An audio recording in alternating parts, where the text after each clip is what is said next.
ভালোবাসা ছিল আজ আশা নেই, ভালোবাসাও নেই।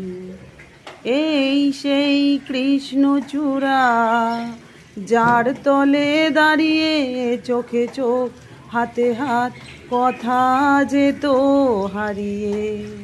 সত্যি বন্ধুরা, আমার আজকে কথা হারিয়ে যাচ্ছে। অনেক কষ্ট করে গাছটা বাঁচিয়েছি। সত্যি জগন্নাথ দেব কৃপা করেছে। জগন্নাথ দেবের রথের দিনকে যদি গাছ কেনা যায় তাহলে ফুল ফলে ভরে যায়। সেটা আমি নিজে চাক্ষুষ প্রমাণ করলাম। রথের থেকে কেনা গাছটা করি শুদ্ধই, তো ফুল হয়েছে। আজকে আমি খুব খুশি, তাই আপনাদের সাথে শেয়ার করলাম। আনন্দ পেয়েছি, তাই এটাকেই কৃষ্ণচূড়া মনে করলাম। সবাই খুব ভালো থাকবেন, আমার ভিডিও দেখতে থাকবেন। খুব ভালো, তাই বলবো আপনারাও একটা করে গাছ কিনুন। ফুলে ফলে ভরে যাবে, জগন্নাথ দেবের কৃপা হবে, সবাই খুশি হয়ে যাবেন, খুব আনন্দ থাকবেন।